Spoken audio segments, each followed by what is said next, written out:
And everybody, welcome to VWE Live, where we give not only a recap, but we also have tonight the chairman of VWE, Stuart Wharf. And if you got questions for him at that point, or any point in the show you want to interact with us, definitely hit your Twitter up at VWE Live and ask the questions, and we'll even get them posted up here, and we will ask them for you. So, as we go on, of course, as everybody knows, I am the most recognized voice in SL Sports Entertainment today, the voice of Detroit, not Toss Grimmore.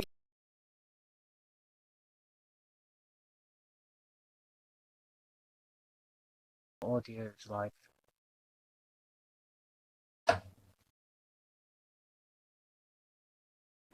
Alright, everybody, and welcome to VWE Live, where not only do we give a recap, but this week we are going to have the chairman, Stuart Wharf, coming to us and answering some questions for you guys. So definitely, but of course, as everybody knows, I am the most recognized voice in SL Sports Entertainment today, the voice of Detroit, Natasha Grimmore.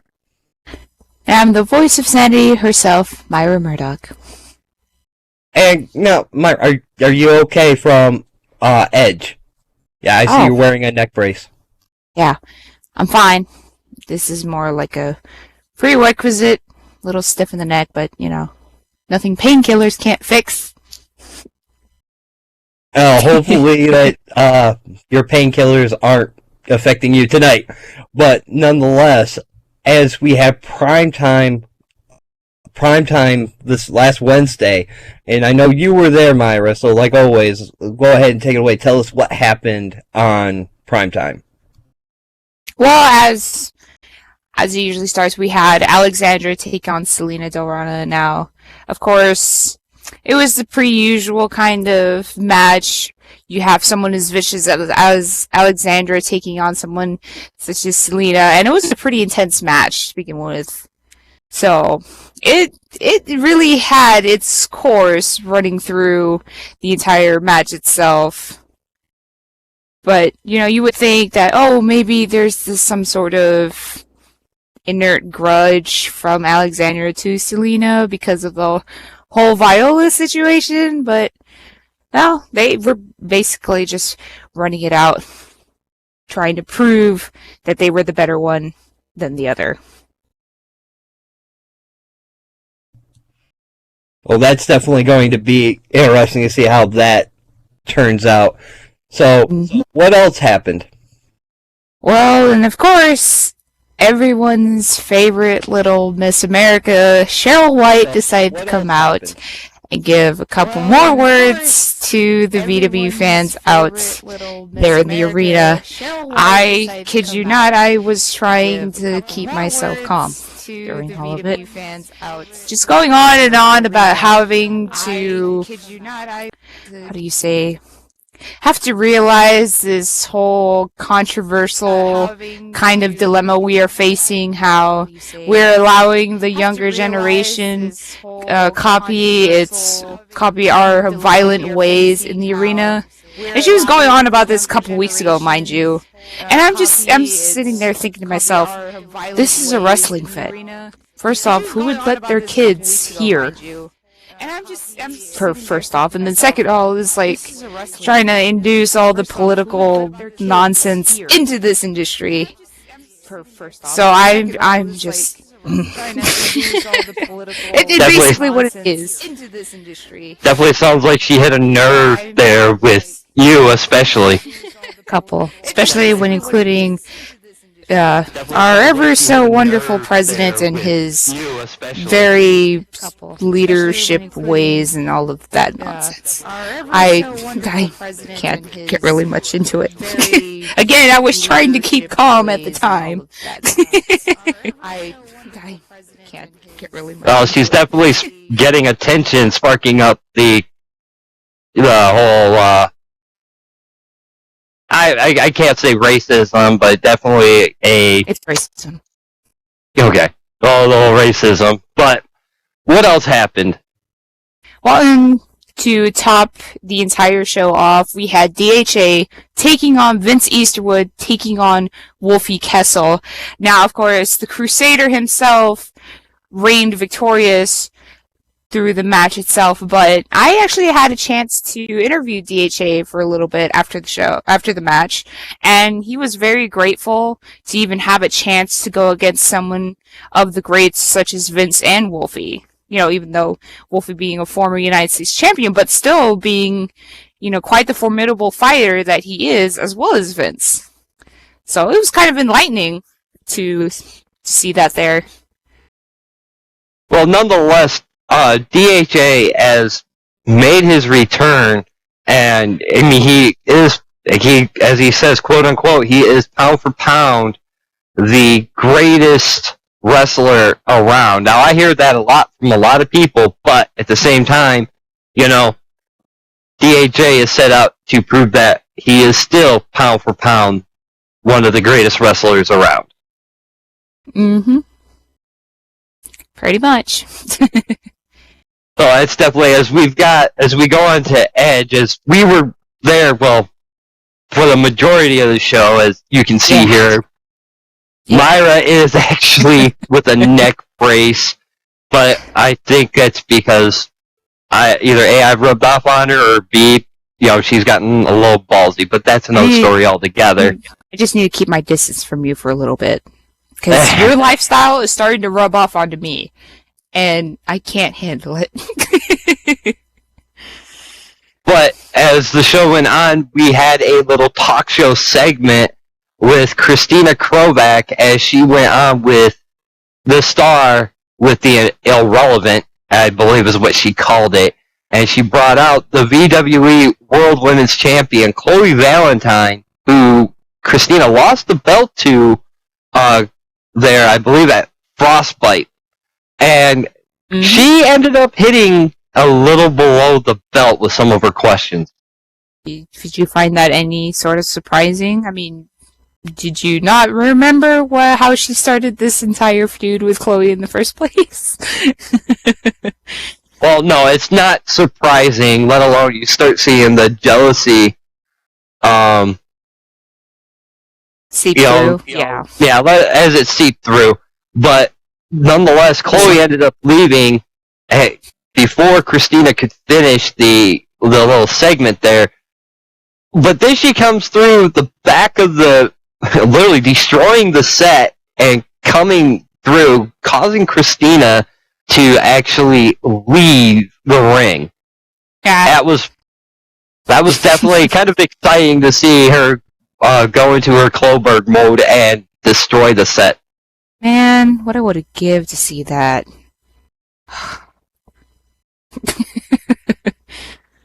No, but, I was too busy getting treated in the back. But then there was Ludi Graves taking on Cody Hooley, and that right there was an excellent matchup. I mean, I know you weren't there, Myra, for that, but I had Knight sitting on the comm table with me, making sure that, I called the match right, as, I was asking him some questions about this whole GOAT thing. But, turn around and, Ludi ended up winning, because Jeffrey Fireguard came running down, and this came through of the fact that Ludi Graves last week ended up stealing Jeffrey Fireguard's grandfather's dog tags. Oh yeah, that should have already, came to no surprise, to be quite honest. I mean, you don't take something like that from somebody else. That is just I can't right now. But he costed Cody the match. But the interesting thing about it is he actually came out and said, look, I know you don't like me, but I know that I hate Ludi, you hate Ludi, let's call a truce for now. And, it's obviously showing that the Misfit is taking on this crusade to destroy the Golden Era, if you were, or to at least destroy Ludi Graves at this point for what he has all done. Boy. Yeah, well, again, he likes to say it's for the golden age, but let's just be honest here. It's just for him. I mean, this is Ludi Graves we're talking about. So, if he just wants to mask it as trying to show pride for the golden era, then by all means let him live out that kind of fantasy. But in all retrospect, it's just talking about him. Himself boasting himself. That's all it is. But again, then, after Ludi leaves and Jeffrey leaves, though, there was a mysterious video that popped up on the screen talking about execution about to commence or something like that. Something about execution.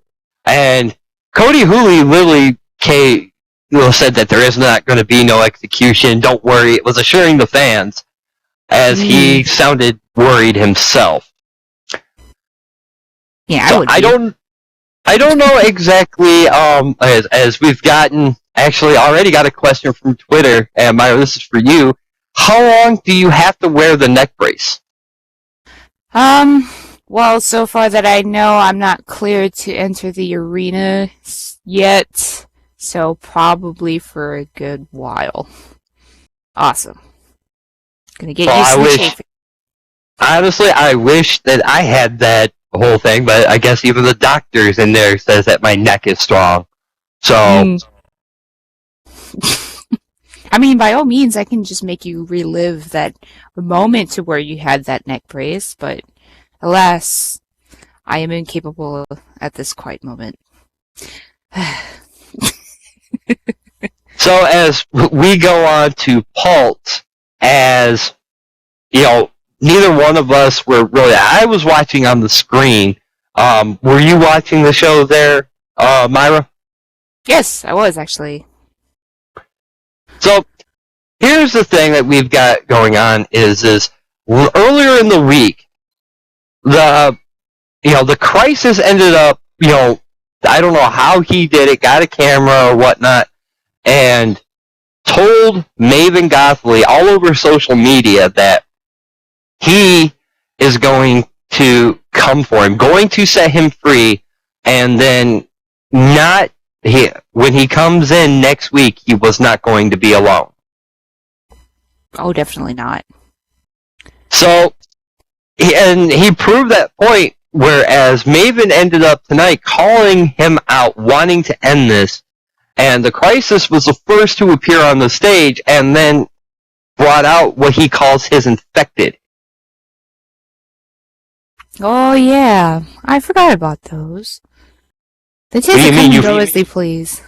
What do you mean you forgot about those? It's been a while since I've seen them show up. There's usually quite a good number of them, but they only show up when he wants them to show up. Well, they ended up surrounding the ring as when they made their way into the ring, Maven made a hasty retreat and talking about that the Crisis is going to pay for butting into his business. And that's definitely going to be interesting to see how that actually turns out. Poor Maven. As many times as I try to warn people, or at least the people who are targeted into his narrowed obsession, it doesn't really do much good, so I was just like, hey, let nature take its course at this point. Gotta let natural selection kick in. Pretty much. But earlier in the night, though, there was a three-way battle between Ellie, Brooke, and Hillary. As starting off the match, it looked like Hillary didn't want no part of that match and just told both Brooke and Ellie, they could go on and fight it out. Wow. Well, I really wouldn't put it past them, but wow. But then it turned around and Hillary finally got involved in the matchup, and definitely turned around. It was definitely some high impact action as it all came around. Mm-hmm. And then for the main event, I was actually out there for this one as Knight came out and said that he was cashing in his rematch clause because, he felt that, his other shoulder was feeling a little cold, and he felt that he deserved both belts. And of course, Tommaso came out and accepted the challenge. And it was a good matchup, showing both men why they are champions as it came up. But there was a point in there where all of a sudden Wolfie Kessel's music played, which caught the attention of both Cody Hooley and Knight. And it caught their attention enough for Tommaso to take advantage of that situation and go over the top ropes and landing on both of them, taking Cody out for the remainder of the match, but it was enough time for him to hit that Blue Thunder bomb and retaining his VWE Pulse Championship. Well, yeah, it was a pretty intense match, to say the very least, and poor Knight. Although I really wasn't surprised at the outcome. I mean, someone who's kind of let their ego inflate just a little bit, kind of doesn't really need 2 belts, I mean, he just happened to win his United States belt and lost his Pulse belt, so why would it matter to him getting his Pulse title back? I mean, he pretty much explained to everybody that he was fine without it, so this shouldn't really hurt his pride too much. Well, nonetheless, folks, those were the highlights there from Primetime, which is Wednesday, 5 p.m. SLT, from Edge, which is Friday, 6 p.m. SLT, and Pulse, which is, today at 1 p.m. SLT. Yes. So, definitely, folks, if you missed it, I mean, there was a lot more action, but these were the highlights. You definitely need to come and check out the shows if you are watching. But to get the full effect of what's going on, because you only get so much of effect from us telling you about them.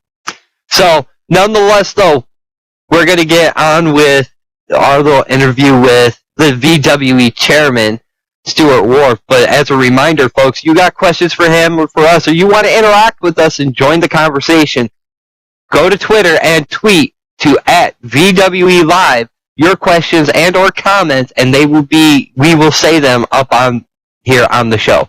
So, without further ado, I'd like to introduce you all the VWE chairman, Stuart Wharf. And how are you doing there, Stuart?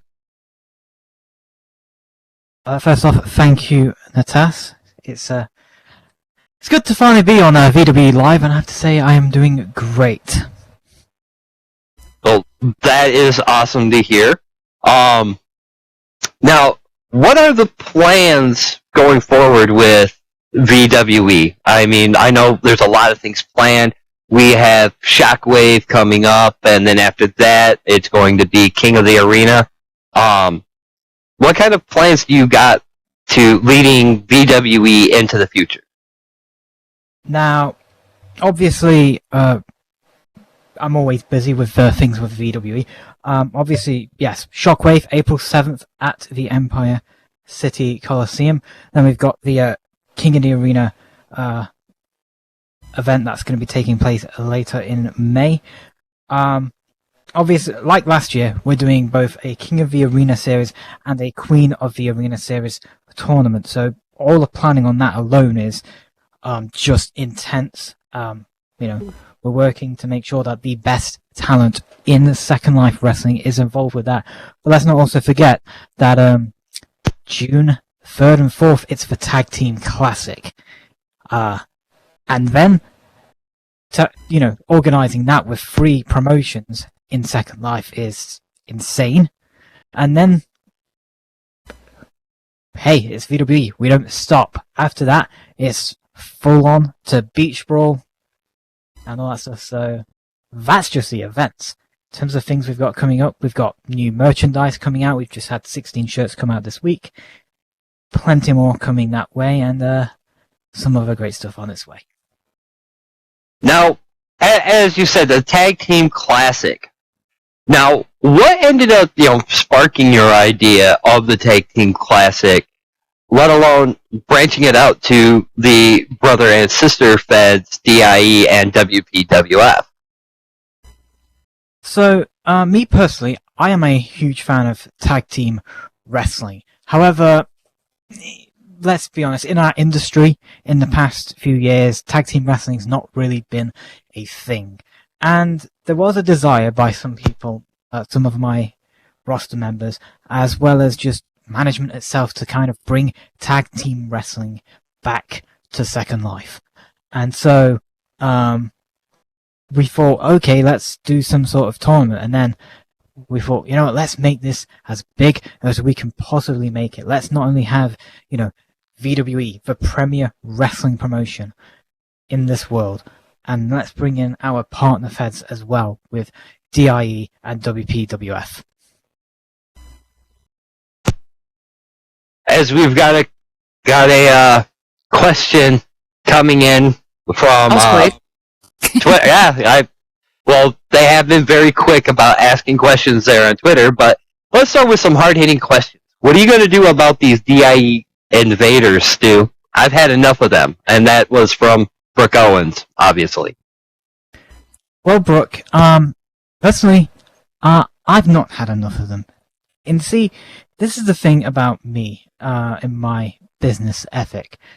If we took out, if we just did all we can to block out DIE, it's going to, it's only going to further their cause. They're going to want to keep coming in. I say, let's bring them in and we'll see who is the best in wrestling. Because frankly, I have confidence in my roster to be the best. That's why we are the premier wrestling promotion in SL. And it's definitely one way to prove it is allowing the, DIE and WPWF to come in and, wrestle at least on Pulse. Now, as it comes in, I know that more than likely a lot of the roster members from all three federations are, signing up for this Tag Team Classic. But here's my question. Who is your dream team? Who would you like to see set up? Oh, that is a tough one, because there is so much great talent out there, and with the nice thing about this tournament is that it's intergender. There's a lot of possibilities that have never really been possible before.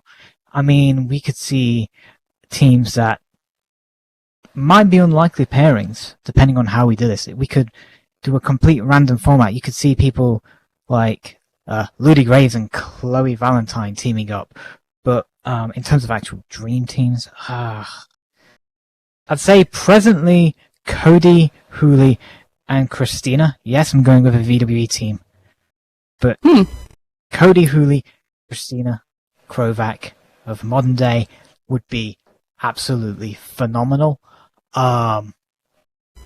Team from the past, just to make it a bit more varied. Again, I'm going to go with VWE again. I am biased when it comes to VWE. I apologize.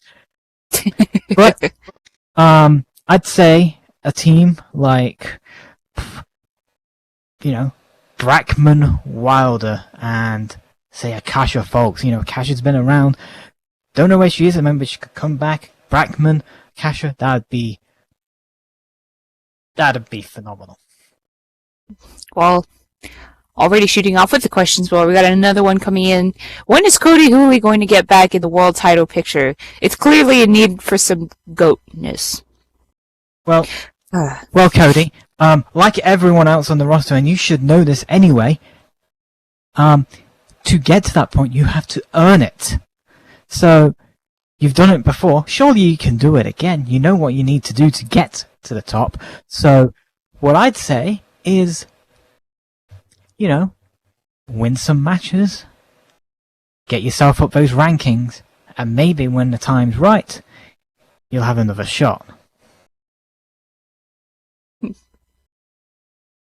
Alright, as we got another question that's coming in, what are your thoughts on the tournament for top prospects? sky is the limit. There's no real words to say what I think the prospects are, because let's be real here. There has been an incredible buzz ever since we announced the Tag Team Classic, and honestly, like, if this is successful as a concept and this breaks the records that we think it will may just break, this could end up being potentially a new type of show we start doing, and we may do more interpromotional shows. We may make this like a weekly show potentially, or a monthly specials or something. There's a lot of things that could come from this. As we have another question, when is the nightshirt coming out? As apparently they are asking for Book of Grey. Well, Of course. well, in terms of that shirt, our merchandise team works on the demand for a product. Now, if there's enough demand for the shirt, then, maybe we'll get there. Maybe we'll release it. But I'm not just going to say, hey, one person on Twitter, which is possibly just Knight anyway, wants a t-shirt. That's not economically feasible. Let's be real. If enough people want the shirt, we'll get the merchandise team to make the shirt and release it. But it's all about economics. It doesn't make sense to make 100 shirts, print them for one person to sell it. That's asinine. So basically, if a popular, big enough crowd demands a certain type of wrestler shirt, you guys go ahead and put it out there for them. Exactly. Ah, well, that kind of explains his popularity at this point. Well, getting on to the whole thing with, continue on with the Tag Team Classic, and I know you were over there both at WPWF and DIE, to announce this. What are your opinions on both these feds? I mean, do they have any? I know you stated at DIE that they're watching, and you're watching for potential talent and everything. Do you feel that any of them can actually make the cut, for the Tag Team Classic or even VWE in general? So obviously, like I say, I've been watching all the shows since the announcement from DIE and WPWF, and I will say there's probably about, I don't want to name names because, don't want to put them on a spot or do anything that could, you never know. It could throw them off their game. But there's probably 4 guys I've seen, 4 males from DIE that I've seen that I definitely will invite to be in the Tag Team Classic. And there is a huge possibility, I think, for some dark horse victories. And that's the great thing about this. WPWF as well. Obviously, we have some talent that are in VWE as well as WPWF, so there's already a possibility that someone who is DE via WPWF could win. It's, considering there's 16 spots and there's at least 4 I see in DIE and probably about 6 to 8, I'd say. I don't want to fully nail down the number yet in WPWF. There's quite a good chance that there could be a hybrid scenario here for a champion. Or champions, I should say. Interesting. And now we've got some more questions coming in from Twitter going, okay, here's a lighthearted question for Stu. How do you feel about Chloe Valentine? Chloe Valentine. I like Chloe in some ways, but I don't know if I want to completely bury her, but she has a whole fascination with taking selfies and all that stuff. And hey, it's great she's the champion. I'm proud of her, frankly, for achieving something that let's be real, I didn't think she was going to accomplish. I didn't think she'd win it at Frostbite. Just gonna lay that out there. But she did it. She proved me wrong. However, if you try and do a selfie in front of me again, I'm gonna take that phone and throw it on the ground. Well then. She's Well, a selfish okay. sweetheart. What could we say?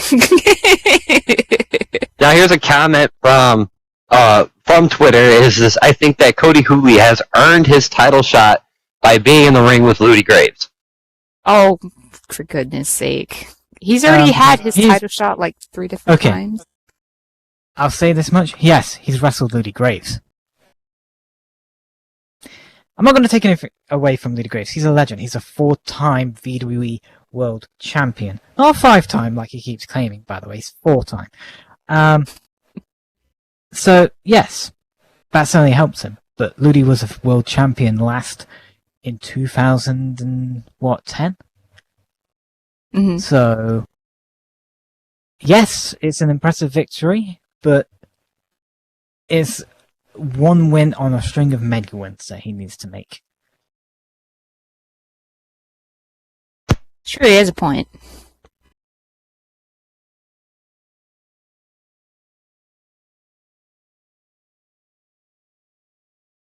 Why is it that Stuart never returns my calls or text messages? Where is my title shot? Just asking. And you can probably guess who that is. I'm going to guess that this is a German saying this. Yeah, I can see on the preview screen. Okay, Ludi Graves, I do return your calls, I do return your texts, but the thing is, you make incoherent bullshit whenever you contact me. Please stop lying on Twitter saying I never return your calls, because when I do, I just tell you something that you don't want to hear, so you're just like, well, I ignore it because I'm a German and I don't pay attention to the reality. Give me a break. Yeah, that does sound like Ludi. Yeah, well, here's another one that kind of sounds familiar. Are you related to Daniel Radcliffe? Oh, for Ash as God's well. sake. No, I'm not. Racist. Next question. Okay.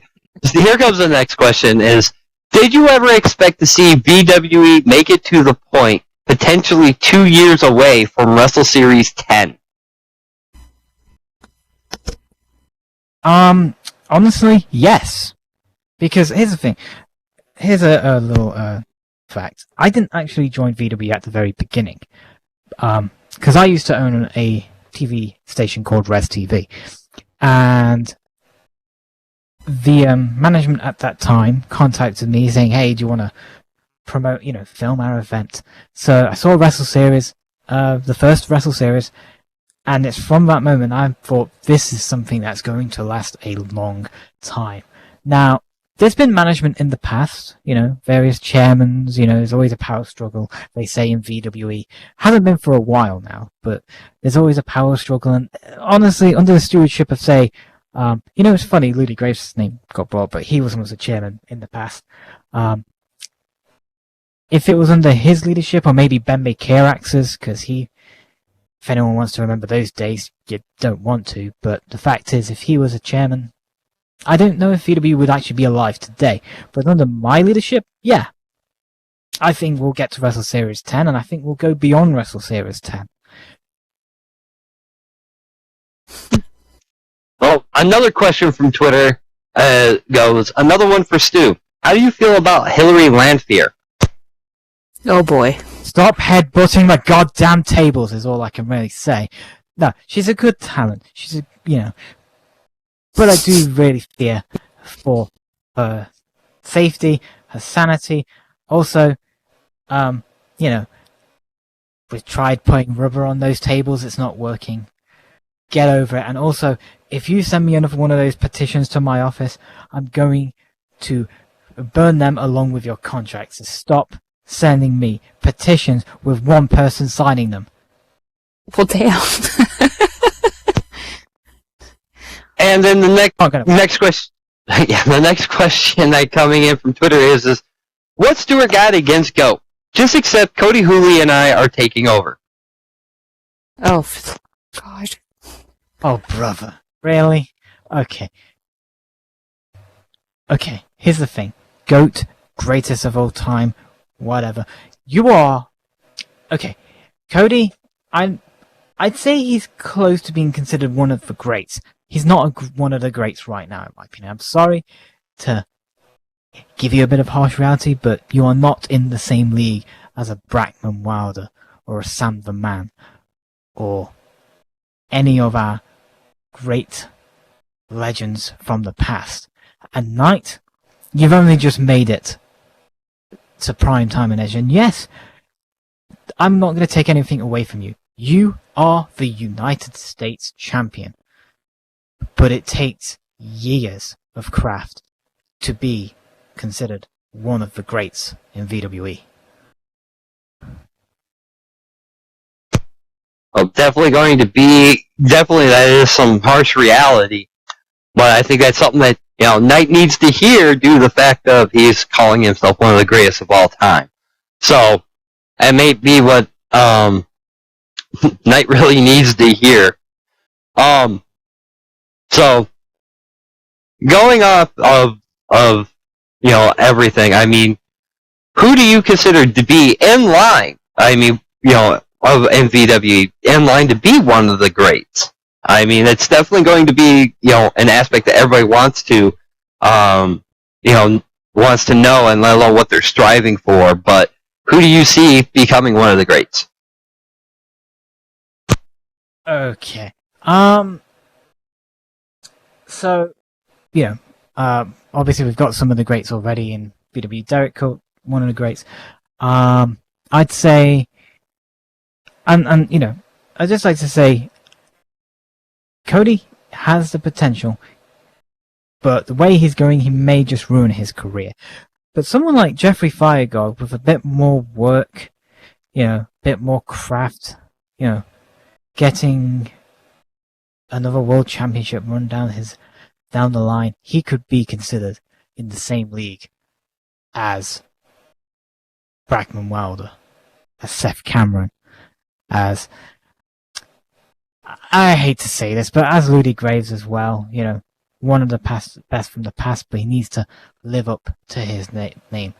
It's funny, just going back to Ludi, there's a whole thing of, people who had their great days in the past, and then they come back to try and prove it again.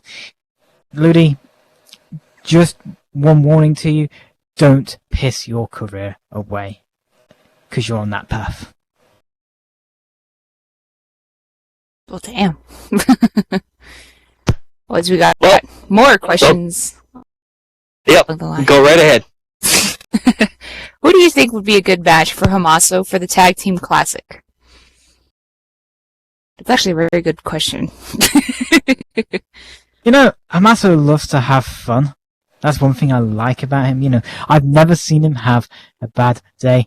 And on the sense of the fun level, Chloe Valentine, maybe Brooke Owens actually be a good match for Hamaso, I think. Just though, actually, if Chloe and Hamaso teamed up, that probably would be an uncontrollable storm. Maybe might make me a bit sick, but we'll see.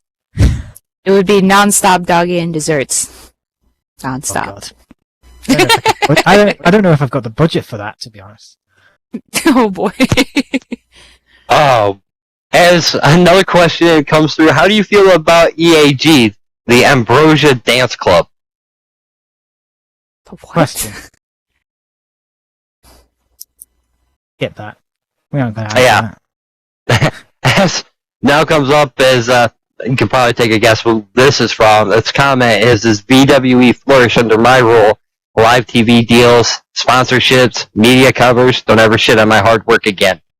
Isn't this also from the same person who wanted German strippers and cake? Okay. Since obviously that's Ludi again, trying to self-promote himself.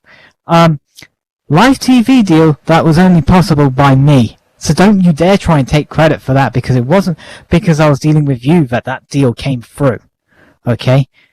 There was another man who was considered chairman at the time That's the person who got that deal through. Don't you ever try to take credit for that deal again. Because frankly, after the visits you've had, no, you do not deserve credit for successes of VWE.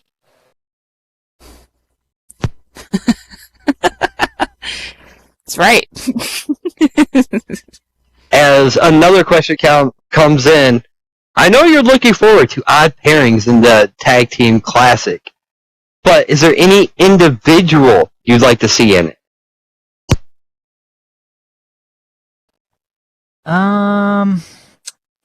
Individual. Okay, I think I've mentioned the men on there enough. The women, I'm gonna just lift off probably 3 or 4 females I'd love to be in the Tag Classic, and maybe I'm just gonna consider this a formal invitation to them to be involved. Maxine. Yes, you're the one that posted the question, but I would love for you to be in this event. I would love to see Brooke Owens in there. Going to WPWF, Kasumi Hayata, I'd love to see. And let's see, who else? Lyra Phoenix would be someone who'd be great in there as well. Oh, gosh. As for the men, well, hey, you know, I don't think he's the greatest, but Cody Hooley, could put him in, could put Knight in, we could have Derek Colt in, and just take it to DIE actually, because I do need to give some props to him. Drake Edwards.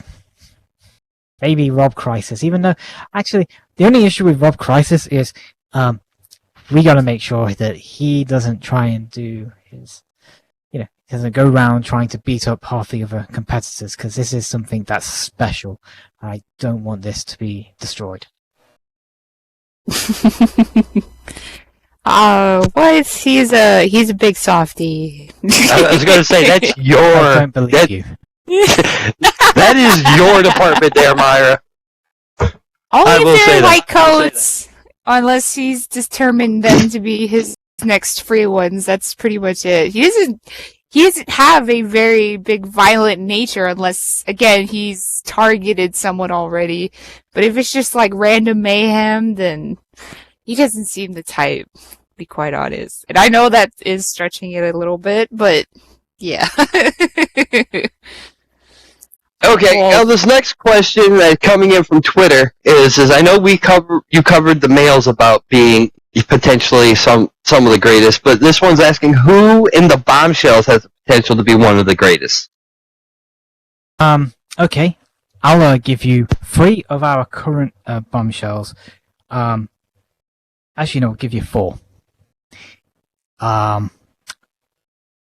Damn it! There's 5.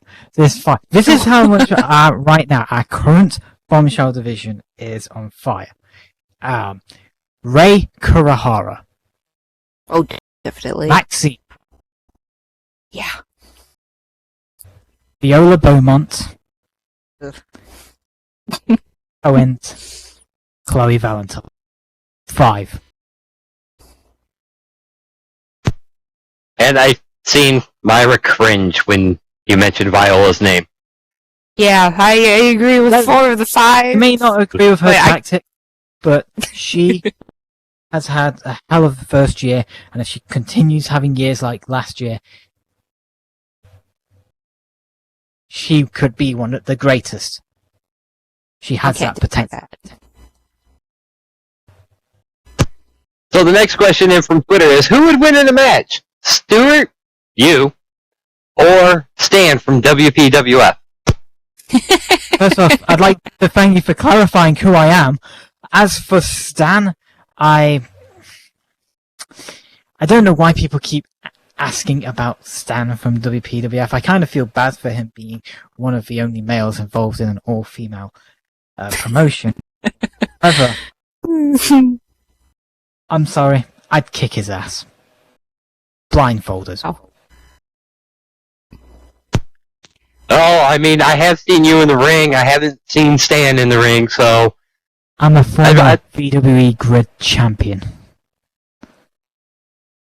Yeah, you would win. Well, as we've got a comment coming in from Twitter saying that Ludi Graves and Stuart Worf now that would be a dream match. How do you feel about that, Stuart?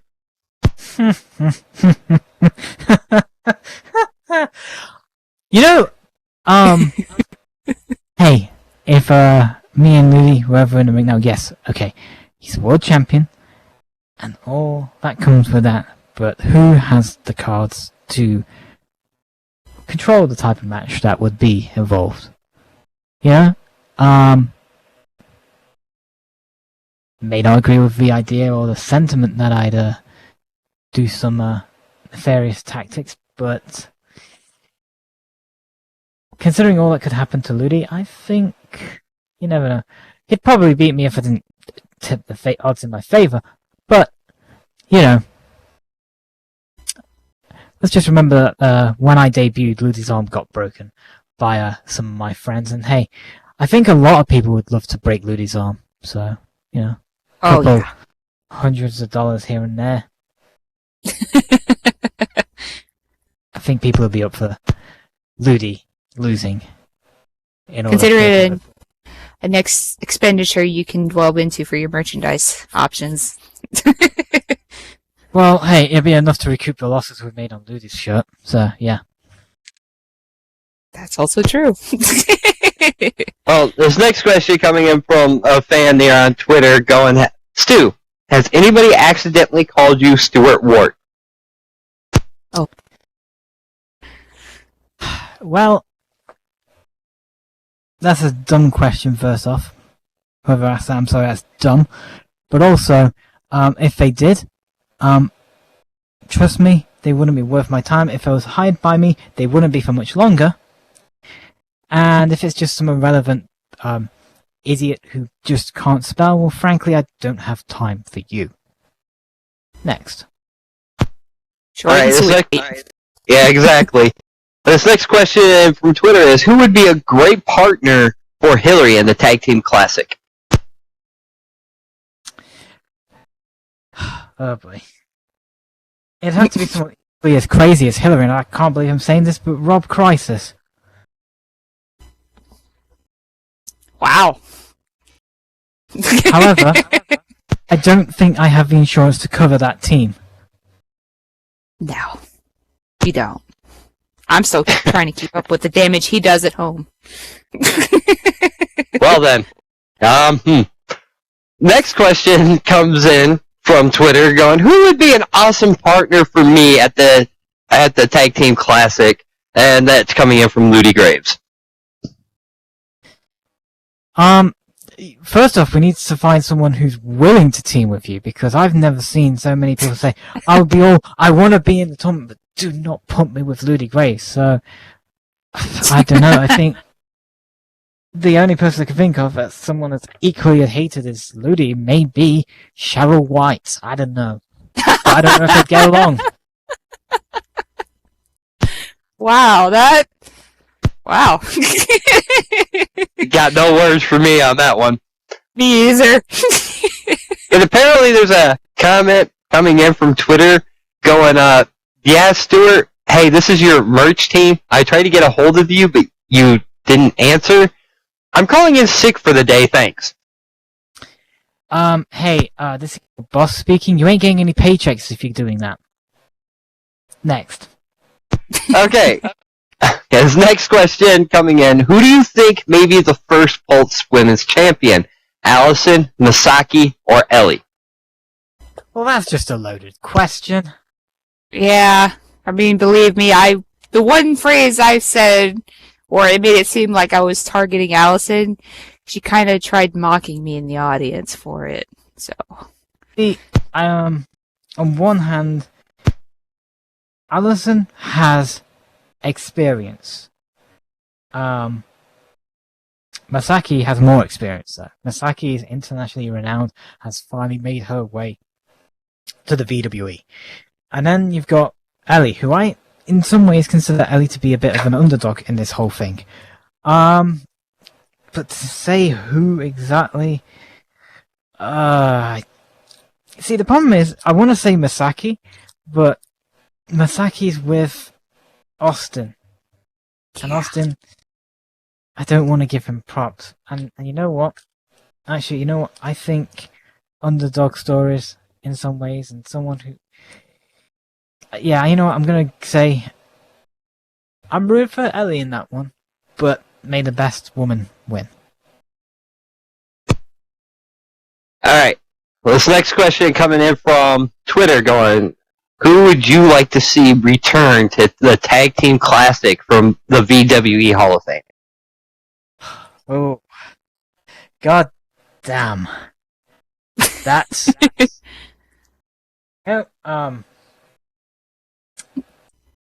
I mean... Hey, you know what? We'll say... I say, Eliza Riddler would be one.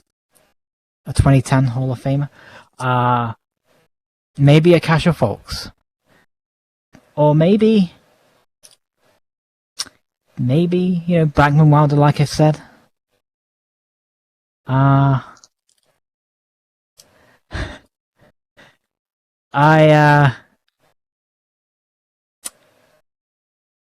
You see, here's the thing. I've already made calls, and I've spoken to quite a few Hall of Famers, so I don't really want to. Fully allude on who could be potentially turning up. I'd just say there'll be announcements coming soon on who's participating, and yeah, that was a tease, by the way. We kind of figured.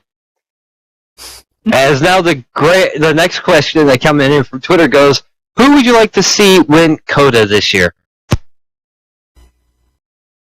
Oh, jeez. Kota. You know, with Kota, we haven't even finalized who's going to be involved in that yet. So to say who's going to win, be anybody at this point. It's anyone's game. That's the thing about the roster we have right now. It is anyone's game. It could be someone like Braden Carson, or it could be Michael Carson. I'm a fan of the Carsons, to be honest, by the way. You know, I mean, we've got returning people like David Hawk Actor. He could, you know, before he left, he was at the top of the pile. He could come in and have a great year, just as great a year as he had when he left. He could take that briefcase and be the person that wins. And you know what? I'd actually, now I think about that, David Hawk Actor, the real deal, I think Kota winner. Nice.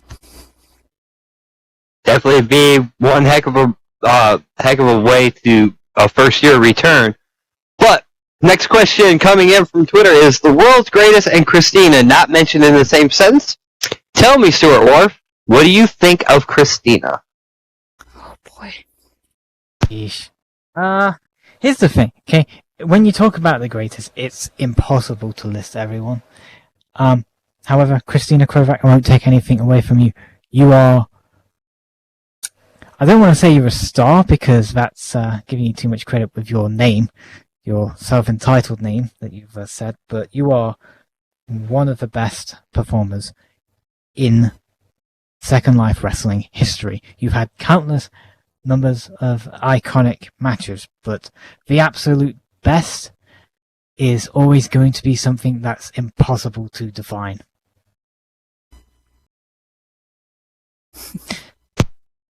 But in short, you're alright, you're good. That was more like a consolation prize on her part, but being very subtle, nice about it. So yeah, I would have to agree. I mean, she's good, but not quite on the good graces on any other self-respecting wrestler, but, you know, on the other hand, I do agree. Well, apparently this next question, Myra, is directed toward us. If you could have someone shut him up from his golden era, I'm assuming Ludi Graves, who would you choose? Well, let's see. Probably Seth. I keep hearing his name a lot, that he really truly defines the golden era instead of Ludi. So I'll just go with Seth. Well, me personally, seeing how it is the, Silver Age, or Silver Era, as I like to call it, I'm going to pick somebody from there, and I hope, honestly, the Misfit, who seems to be kind of, in my opinion, the face of the Silver Age, Definitely. does shut him up on that. I mean, I have a few people in mind to go to the, as backup, but honestly, I would have to go with Jeffrey Fireguard at that point. Yeah. If it were the silver era, yeah, I would go with Jeffrey. But if it's somebody who really, truly deserves to be the face of Golden Era, I believe it would just be Seth. Now, I know this question was for you two, but I do want to interject my 2 cents on this. If we talked about someone from, quote, the Golden Era, as a certain German keeps saying, I'd say, Brackman Wilder, please shut that guy the hell up. If you ever hear this message, kick his teeth in. But one thing I just need to say this. You keep saying the Silver Era. This is not a Silver Era. Silver is less valuable than Golden Era, and I don't want you to give credit to Ludi Graves on that. This, right now, VWE at its current form is probably in the best position it has been since its inception, in my opinion, because we have a hybrid of not only people from the past, the Golden Era, as Ludi keeps calling it, but also talents from the here and now. I'd say this is more a platinum era, if you want to say that, or you could just say this is a full-blown new revolution in sports, entertainment, and wrestling. And also Jeffrey Fireguard, I'd love him to kick his ass. Just Well, this next question comes in going, hey, Stu, this is Brooke Owens. Does the winner of Quota have the option to cash in on me? So, in the statutes of the King and Queen of the Arena, we say, you can cash in on any title of your respective division. So, technically speaking, yes. Someone could cash in on the Radiance Championship, or they could cash in now on, potentially, the Pulse Women's Championship. That is all in the favor of the champion. However, that decision ultimately lies in the winner of the briefcase. And hey, if you're going to go for glory, you go for glory, is what I'd say. Has a point. That's whether right. to shoot for the top for the women's title, or take the Radiance title, or at least take with ease with the Women's Pulse Championship title. So I guess it all, whatever tickles their fancy at the time. And so the next question comes in as, what do you think about the King of Desserts? Hamaso, King of Desserts. Really, there's no real words I can say. He's just a fun guy to be around. However, I think that the thing is, if he's going to be the King of Desserts and all that stuff, I think there's actually a contender for that title, and I'd love to see it one day, and that's Derek Colt versus Hamaso Dessert Challenge, or something like that. That'd be fun to see. And my money's on Hamaso. Sorry. Derek is old and dying, apparently, according to Cody. Oh boy. Okay. Hopefully, maybe that is, I'm sure that there's a lot more questions that people have, but I think we are running out of time. So, okay, as we've got one more coming in, okay, last thing coming in. Hey, Stu, if it comes to the Golden Era, there is no one bigger than me. I think we all know who that is. We're gonna end that. We're gonna end this on that. If we're gonna end on a plus player, then we're gonna end on a B plus player. Ludi Graves, you're a B plus player. You are not the top of the golden era. I'm sorry, you are not. You are never the top of the golden era. People who were on the top of the golden era were Seth Cameron, the Eliminator. Were. By the way, we're talking males here, just to clarify. Seth Cameron, Brackman Wilder, Sam the Man, Bryce Ketterly, your mentee, was better than you ever were. Even other people from that time that spawned from that, people like a Dune Snowball, ended up better careers than you. You pissed your career away. You've come back, you want to talk about, oh, things were better in my day, sounding like an old fart. Get over it. You want to prove you're the best? You're in the time where the best of wrestling has ever been. The best are here in VWE. You want to prove that time was better? Prove it. Go beat Jeffrey Fireguard at Shockwave. Because guess what? You didn't beat Kurt Bombastic at Frostbite. You're now moving on to Jeffrey Fireguard. Beat Jeffrey Fireguard. Then go beat Cody Hooley. Go beat Vince Easterwood. Go beat every male on the roster right now. Go do that. Then come back to me and say, yeah, the golden era was the best. And I was the golden era. But until then, don't go round to my shows. Don't go round to Twitter saying the golden era was better. Because you haven't goddamn proved it.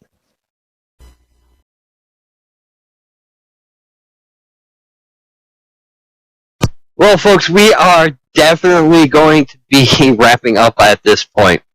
But thank you, Blair, Stu, for joining us today. By the way, I have one thing to just say as well. I know we're over time. Yes. But one thing that I wanted to mention, and this is about the Tag Team Classic. Now, as we know, the Tag Team Classic will be on June 3rd and 4th. However, we haven't said where that's going to be. And I can now announce, now that the venue has been announced as a thing in existence, that the Tag Team Classic will take place at the Infinity Coliseum. So, that is the next in a series of announcements that will be coming over the next coming months. Now you can sign off the show. Ta-ta for now. Well, definitely, that's a huge announcement, as you heard that, the Tag Team Classic will be happening at the Infinity Coliseum. But folks, for sure, make sure you stay tuned on who is going to be part of that Tag Team Classic. So the only way that you're going to know is if you tune in and come to the shows here Wednesday 5 p.m. SLT, Friday 6 p.m. SLT, and Sunday at 1 p.m. SLT, and find out who is going to be in the Tag Team Classic. But unfortunately, we are out of time, and like all good things, they must come to an end. As I've been your co-host this evening, the most recognized voice in SL Sports Entertainment today, the voice of Detroit, Natasha Grimmore. And I'm the voice of sanity herself, Myra Murdoch. And we will catch you guys here next week for another edition of VWE Live. So until then, good fight, good night.